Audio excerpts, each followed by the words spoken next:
Selamat bertemu kembali bagi anak-anak kami sekalian dalam pembelajaran daring kita untuk mata pelajaran otomatisasi tata kelola keuangan di kelas 11 OTKP. Anak-anak sekalian, hari ini kita akan masuk kepada pembelajaran yang baru, yaitu dengan materi penerimaan anggaran. Dalam penerimaan anggaran ini, kompetensi dasar yang akan kalian dapatkan yaitu tentang menerapkan penerimaan anggaran dan melakukan penerimaan anggaran. Pada pertemuan sebelumnya, kalian sudah mempelajari tentang anggaran. Apa itu anggaran? Ya. Nah, saat ini kembali Ibu ingatkan, ya. Apa itu anggaran? Anggaran adalah suatu rencana terinci yang dinyatakan secara formal dalam ukuran kuantitatif, biasanya dalam satuan uang, untuk menunjukkan perolehan dan penggunaan sumber-sumber suatu organisasi.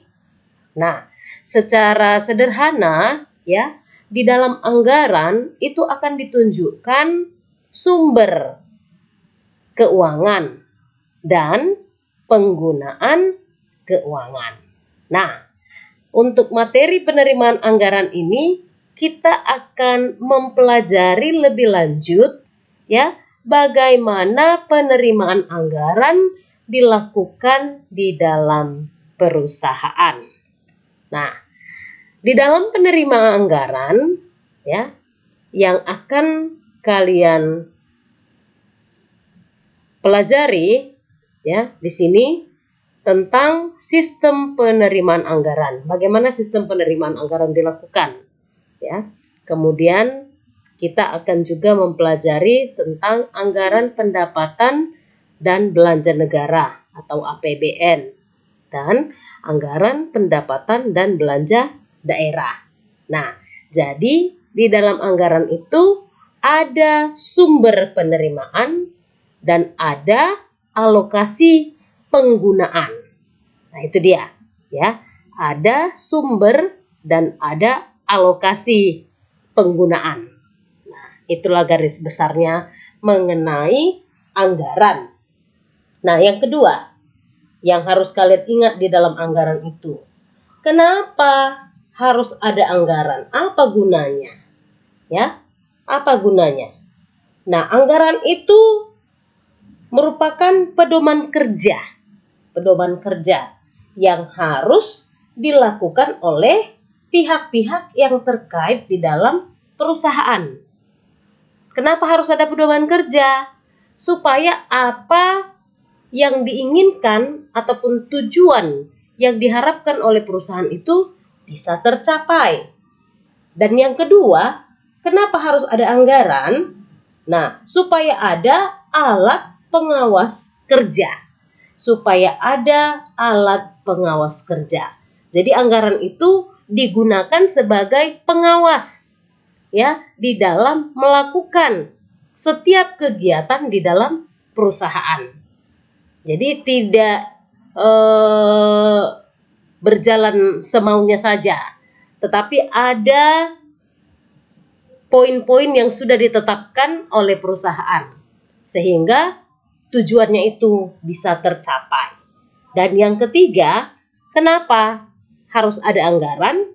Nah, supaya ada alat evaluasi kerja, ya, alat evaluasi kerja. Nah, anggaran itu berfungsi sebagai tolok ukur dan alat pembanding untuk menilai realisasi kegiatan perusahaan. Itu dia kenapa harus ada anggaran. Ya, dalam skop yang kecil saja pun, ya, misalnya seperti panitia-panitia kegiatan tertentu di sekolah, itu memiliki anggaran. Kenapa harus ada anggarannya? Supaya apa yang ingin dicapai, ya, apa tujuannya bisa tercapai. Supaya suatu tujuan dari kegiatan itu bisa tercapai. Itulah mengenai anggaran. Jadi Ibu harapkan kalian masih mengingat tentang anggaran yang sudah kita pelajari pada pertemuan sebelumnya. Nah, sekarang kita masuk kepada penerimaan anggaran. Penerimaan anggaran pada perusahaan terjadi apabila ada kegiatan transaksi. Ya, ada kegiatan transaksi. Tentunya kalian sudah mengetahui tentang transaksi keuangan dalam perusahaan. Ya, transaksi keuangan dalam perusahaan itu merupakan segala kegiatan yang dapat memengaruhi keuangan perusahaan. Misalnya, ada transaksi penjualan tunai barang dagangan. Maka harta perusahaan berupa barang dagangan akan berubah menjadi kas.